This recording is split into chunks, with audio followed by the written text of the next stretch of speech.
നമുക്ക് ലൈഫിൽ plan A plan B ഇങ്ങനെയൊക്കെ വേണോ എന്ന് ചോദിക്കുന്നവരോട് എനിക്ക് പറയാനുള്ളത് പേഴ്സണലി ഞാൻ അഭിപ്രായപ്പെടുന്നത് പ്ലാൻ എ മാത്രം മതി എന്നുള്ളതാണ്. ഞാൻ ഒരു എക്സാമ്പിൾ പറയാം. ഇപ്പം ഞാൻ പി എസ് സിക്ക് ഡിഗ്രിക്കൊക്കെ പഠിക്കുന്ന സമയത്ത് തന്നെ പി എസ് സിക്ക് പ്രിപ്പയർ ചെയ്തിട്ടുണ്ടായിരുന്നു.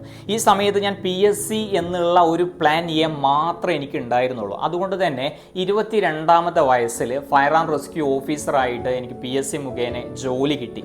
പി എസ് സി എഴുതുന്നവർക്ക് മനസ്സിലാവും, ഈ 22ാമത്തെ വയസ്സിലൊക്കെ സർവീസിൽ കയറാമെന്ന് പറഞ്ഞാൽ ചെറിയ കാര്യമൊന്നുമല്ല. എന്തുകൊണ്ടാണ് എനിക്ക് ഈ പ്രായത്തിൽ കിട്ടിയതെന്ന് ചോദിച്ചു കഴിഞ്ഞാൽ ഞാൻ അതിൽ മാത്രമേ ഫോക്കസ് ചെയ്തിട്ടുള്ളൂ എന്നുള്ളതാണ്. അപ്പോൾ അതുകൊണ്ട് പി എസ് സിക്ക് നിങ്ങൾ കാര്യമായിട്ട് പ്രിപ്പയർ ചെയ്യുന്നുണ്ടെങ്കിൽ നിങ്ങൾ വേറെ ഒന്നും ഇപ്പം കാണണ്ട, അത് മാത്രം ഫോക്കസ് ചെയ്യുക. ഡെഫിനറ്റ്ലി ഒരു നാൾ നിങ്ങൾ അത് തേടി വരും. അല്ലെങ്കിൽ ഓക്കെ, എനിക്ക് പി എസ് സി ഒന്ന് ജസ്റ്റ് ട്രൈ ചെയ്ത് നോക്കാം, ഇത് കിട്ടിയിട്ടില്ലെങ്കിൽ ഒരു പക്ഷേ എൻ്റെ ഫാദർ ചെയ്യുന്ന ആ ജോലിയിലേക്ക് എനിക്ക് കണക്ട് ചെയ്യാം. അങ്ങനത്തെ പല പല കാര്യങ്ങൾ നിങ്ങളുടെ മനസ്സിലുണ്ടാകുമ്പോൾ ഇതിനുള്ള പവർ കുറയും. ഒരു എക്സാമ്പിൾ പറയുകയാണെങ്കിൽ, നിങ്ങളുടെ കയ്യിൽ ഇപ്പോൾ കത്തി, വാള്, തോക്ക് ഇങ്ങനെയൊക്കെ ഉണ്ട്. ഒരാൾ ആക്രമിക്കാൻ വരികയാണെങ്കിൽ തിരിച്ചാക്രമിക്കാൻ വേണ്ടിയിട്ടുള്ളതാണ്.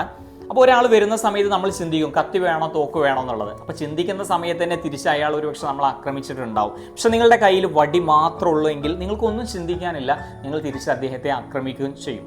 അപ്പം അതുകൊണ്ട് ഒന്നുകൂടി അടിവരട്ട് പറയുകയാണ്, ഇപ്പം നമ്മുടെ മനസ്സിൽ ഗവൺമെൻറ് ജോലി എന്ന് പറയുന്ന ആ ഒരു ലക്ഷ്യം മാത്രം ഫോക്കസ് ചെയ്തിട്ട് ധൈര്യമായിട്ട് നിങ്ങൾ പഠിച്ചോളൂ. ഒരു നാൾ നിങ്ങൾ ആഗ്രഹിച്ച ആ ഒരു ജോലി നിങ്ങളെ തേടിയെത്തും, ഉറപ്പാണ്.